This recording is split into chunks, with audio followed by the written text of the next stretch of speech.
ఈ వీడియో చూస్తున్న అందరికీ క్రోధి నవ సంవత్సర ఉగాది శుభాకాంక్షలు. హాయ్ ఫ్రెండ్స్, నేను మీ Mahesh and welcome back to my channel SS astrology. మనం ప్రీవియస్ వీడియోలో డిస్కస్ చేసిన టాపిక్ ఏంటంటే ఏలినాటి శని గురించి మనం సంపూర్ణంగా తెలుసుకున్నాము. అండ్ అలాగే ఈ 2024 సంవత్సరంలో ఎవరికి ఏలినాటి శని జరుగుతుంది అనే విషయం కూడా మనం తెలుసుకోవడం జరిగింది. ఇప్పుడు మనం ఈ వీడియోలో డిస్కస్ చేసే టాపిక్ ఏంటంటే చంద్రగ్రహం 8వ భావంలో ఉంటే ఫలితాలు అనేవి ఏ విధంగా ఉంటాయి అనే విషయాన్ని మనం తెలుసుకునే ప్రయత్నం చేద్దాము. ఈ చంద్రగ్రహాన్ని మనం సహజంగా శుభత్వం పొందిన గ్రహంగా మనం చెప్తాము. ఈ చంద్రగ్రహాన్ని మాతృకారకుడిగా, మనోకారకుడిగా, మన వే ఆఫ్ థింకింగ్ని అండ్ అలాగే ఒక ఎమోషన్ ప్లానెట్గా ఈ చంద్రగ్రహాన్ని తీసుకోవడం జరుగుతుంది. జనరల్గానే ఉన్న అన్ని గ్రహాల్లో ఎక్కువగా చంచలత్వం అనేది ఈ చంద్రగ్రహానికి ఉంటుందని మనం చెప్పచ్చు. అంటే ఈ చంద్రగ్రహానికి స్టెబిలిటీ అనేది చాలా తక్కువ ఉంటుంది. ఇప్పుడు ఇటువంటి గ్రహం వెళ్ళి అష్టమంలో పడితే ఆ చంద్రగ్రహానికి ఉన్న చంచలత్వం అనేది ఇంకా బాగా ఇంక్రీజ్ అయ్యేదానికి అవకాశం ఉంటుందన్నమాట.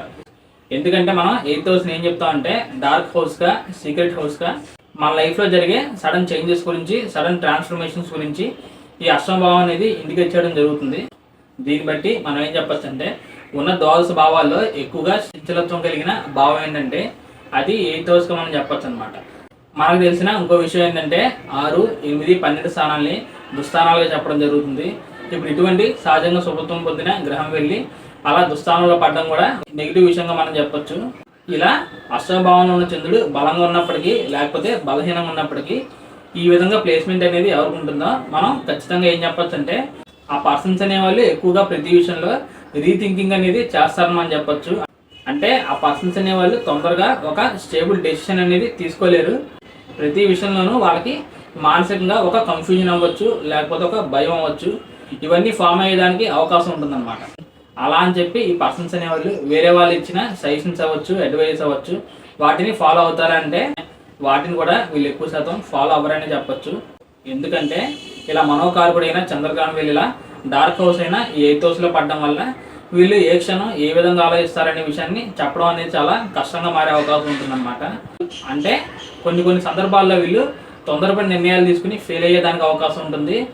వీళ్ళు తీసుకున్న ఆ డెసిషన్స్ అనేవి పాజిటివ్గా పనిచేస్తాయా, నెగిటివ్గా పనిచేస్తాయా అనేది చంద్రగ్రహం 8వ భావంలో ఎంత బలంగా ఉన్నాడు, శుభగ్రహాలు చంద్రగ్రహాన్ని ప్రభావితం చేస్తున్నాయా, లేకపోతే రాహుకేతు సంబంధమైన చంద్రగ్రహానికి ఉందా, ఏ గ్రహాలతో కలిశాడు, ఏ నక్షత్రంలో ప్లేస్ అయ్యాడు, ఆ నక్షత్రనాథుడు ఎలా ఉన్నాడు, ఇటువంటి అంశాల మీద డిపెండ్ అవుతుందన్నమాట. ఏది ఏమైనప్పటికీ ఇలా 8th హౌస్లో చంద్రగ్రహం కనుక ఉన్నట్లయితే ఖచ్చితంగా చంద్రగ్రహం అక్కడ సఫరింగ్కి, కొద్దిగా స్ట్రగుల్కి గురవుతున్నాడు. కాబట్టి ఆ చంద్రగ్రహానికి అక్కడ ఖచ్చితంగా సపోర్ట్ అనేది అవసరం అని మనం చెప్పొచ్చు అనమాట. అంటే ఫర్ ఎగ్జాంపుల్గా ఆ లగ్నానికి యోగకారకులతో కనుక సంబంధం కనుక ఫామ్ అయితే అప్పుడు ఆ చంద్రగ్రహం కొద్దిగా పాజిటివ్గా పనిచేయడానికి అవకాశం అనేది ఉంటుందన్నమాట. అలా కాకుండా ఫర్ ఎగ్జాంపుల్గా ఏ రాహుతోనో కేతుతోనో బలంగా కనుక కలిసినా, లేకపోతే వాళ్ళ మధ్య ఏదైనా నక్షత్రాల పరివర్తన జరిగినా, ఆ లగ్నానికి పాపగ్రహాలతో ఈ చంద్రగ్రహం సంబంధం వచ్చినా కూడా ఈ కాంబినేషన్ అనేది ఇంకా బాగా క్రిటికల్గా మారే అవకాశం అనేది ఉంటుంది. ఈ విధంగా పాపగ్రహాలతో ఉన్న చంద్రగ్రహం ఫర్ ఎగ్జాంపుల్గా ఏ పంచమాధిపతితోనో కనుక సంబంధం కనుక ఫామ్ అయితే ఈ పర్సన్స్ అనేవాళ్ళు తొందరపడి ఒక లవ్ అఫేర్లో ఇరుక్కునే దానికి అవకాశం ఉంటుంది. సో తద్వారా ఏమవుతుందంటే ఆ లవ్ అఫేర్ వల్ల వీళ్ళకి ఇంకా డిస్టర్బెన్స్ అండ్ ప్రాబ్లమ్స్ అనేవి మానసికంగా క్రియేట్ అయ్యేదానికి అవకాశం ఉంటుంది.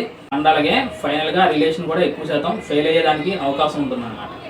ఈ విధంగా పాపగ్రహాలతో ఉన్న చంద్రుడు ఫర్ ఎగ్జాంపుల్గా దశమంతో కానీ కనెక్షన్ కనుక వచ్చినట్లయితే వీళ్ళు చేసే ఉద్యోగంలో ఈ చంద్రగ్రహం యొక్క దశలు అనేవి యాక్టివేషన్లోకి వచ్చినప్పుడు మానసికమైన ఒత్తిడి అండ్ అలాగే ప్రశాంతత అనేది లేకపోవడం, ఇటువంటివన్నీ ఇచ్చేదానికి ఎక్కువగా ఛాన్సెస్ అనేవి ఉన్నాయని మనం చెప్పొచ్చు అన్నమాట.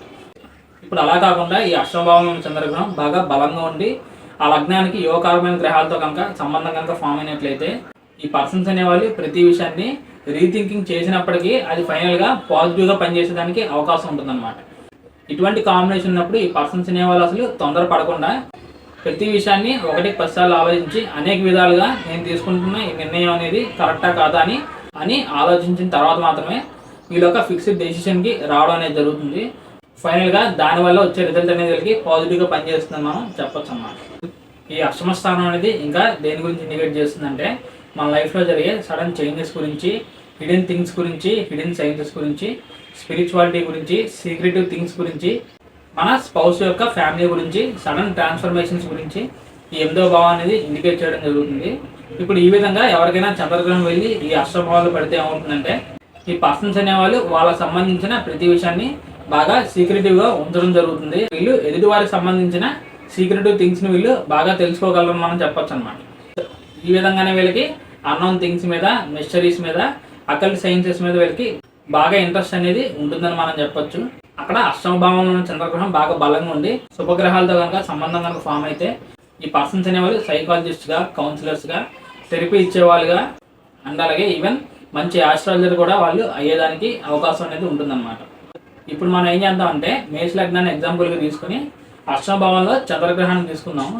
ఎందుకు మేష లగ్నం తీసుకుంటున్నానంటే అక్కడ అష్టమ భావంలో చంద్రగ్రహం వృశ్చిక రాశిలో ఉంటూ నీచ స్థితిని పొందడం జరుగుతుంది. ఆ విధంగా బలహీనంగా ఉన్న చంద్రుడు ఎటువంటి ఫలితాలు అనేవి ఇస్తాడు అండ్ అలాగే ఆ చంద్రుడు బలపడడానికి ఇంకా ఏ కాంబినేషన్స్ ఉండాలి అనే విషయాన్ని మనం డిస్కస్ చేద్దాం. ఇప్పుడు జనరల్గా ఈ మేష లగ్నం వారికి చంద్రుడు చతుర్థాధిపతి అయ్యి ఈ విధంగా అష్టమంలో నీచ స్థితిని పొందడం జరిగింది. అక్కడ చతుర్థం అనేది మదర్ని ఇండికేట్ చేస్తుంది. వాళ్ళ యొక్క ప్రైమరీ ఎడ్యుకేషన్ గురించి, వాహనాల గురించి, ఇంటి గురించి కూడా ఈ చతుర్థ స్థానం అనేది ఇండికేట్ చేస్తుందని చెప్పొచ్చు.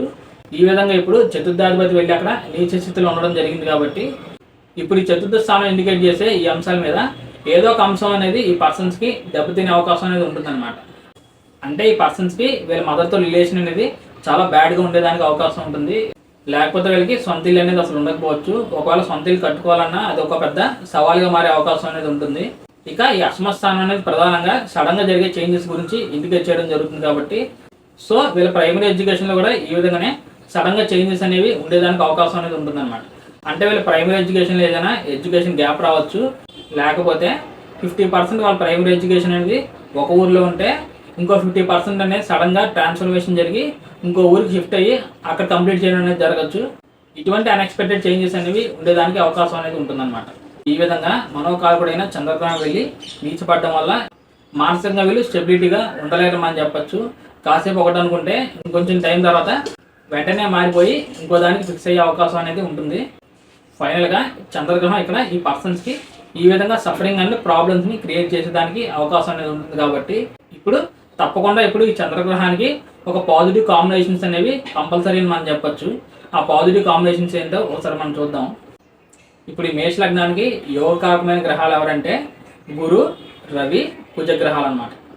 కుజగ్రహానికి లగ్నాధిపత్యం వల్ల, గురుగ్రహానికి భాగ్యాధిపత్యం వల్ల, రవి గ్రహానికి పంచమాధిపత్యం వల్ల వీళ్ళు ఈ లగ్నానికి యోగకారకులుగా చెప్పబడ్డారని చెప్పచ్చు. ఇప్పుడు ఈ చంద్రగ్రహానికి ఈ 3 గ్రహాల్లో ఏదో గ్రహంతో కనుక బలమైన సంబంధం కనుక ఫామ్ అయినట్లయితే ఈ చంద్రగ్రహం ఇచ్చే నెగిటివ్ రిజల్ట్స్ అనేవి కొంతవరకు తగ్గే అవకాశం అనేది ఉంటుందన్నమాట. అంటే ఫర్ ఎగ్జాంపుల్గా ఈ లగ్నాధిపతి అయిన కుజగ్రహం ఇక్కడ అష్టమ భావంలో ఈ చంద్రగ్రహంతో కలిస్తే ఏమవుతుందంటే ఈ వృశ్చికం అనేది కుజగ్రహానికి స్వక్షేత్రం అవుతుంది కాబట్టి ఇక్కడ నీచ భంగం అయ్యేదానికి అవకాశం ఉంటుంది.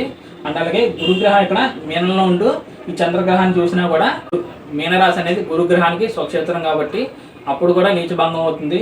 కర్కాటకంలో గురువు ఉన్న ఆయన యొక్క పంచమ దృష్టి అనేది ఇక్కడ ఉంటుంది కాబట్టి ఆ సమయంలో కూడా నీచ భంగం అవుతుంది.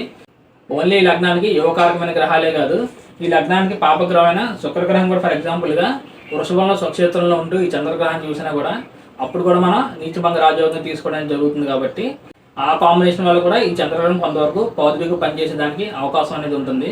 ఈ నీచభంగ రాజయోగాలు అనేవి అంత తొందరగా ఫామ్ అవ్వవు కాబట్టి ఈ యోగకారకమైన గ్రహాలకి ఈ చంద్రగ్రహానికి పరివర్తన యోగాలు కనుక ఫామ్ అయినా లేకపోతే రవి, గురు, కుజగ్రహాలు ఈ చంద్రగ్రహంతో కలిసినా కూడా ఆ సందర్భంలో కూడా ఈ చంద్రగ్రహం ఇచ్చే నెగిటివ్ రిజల్ట్స్ అనేవి తగ్గి ఆ పర్సన్స్ అనే వాళ్ళకి మానసిక బలం అనేది కొద్దిగా పెరిగే అవకాశం అనేది ఉంటుందన్నమాట.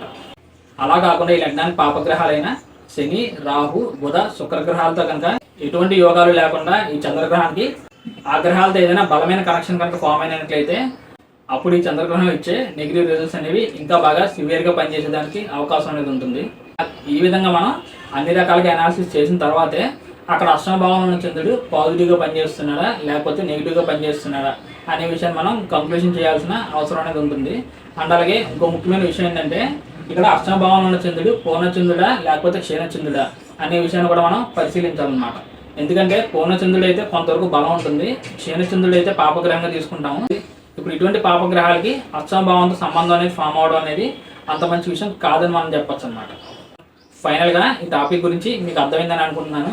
నా సైడ్ నుంచి చిన్న రిక్వెస్ట్ ఏంటంటే ఇప్పటిదాకా ఎవరైనా ఫస్ట్ టైం కనుక నా ఛానల్ చూస్తున్నా, ఈ వీడియో కనుక మీకు నచ్చినట్లయితే తప్పకుండా ఈ వీడియోని లైక్ చేసి నా ఛానల్ని సబ్స్క్రైబ్ చేసి నాకు సపోర్ట్ చేస్తారని నేను ఆశిస్తున్నాను.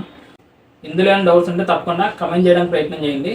అండ్ అలాగే ఎవరికైనా పర్సనల్గా కనుక కన్సల్టేషన్ తీసుకోవాలి అనే ఉద్దేశం కనుక ఉన్నట్లయితే స్క్రీన్ మీద కనిపిస్తున్న ఈ నెంబర్కి వాట్సాప్ ఆర్ కాల్ చేయడానికి ప్రయత్నం చేయండి.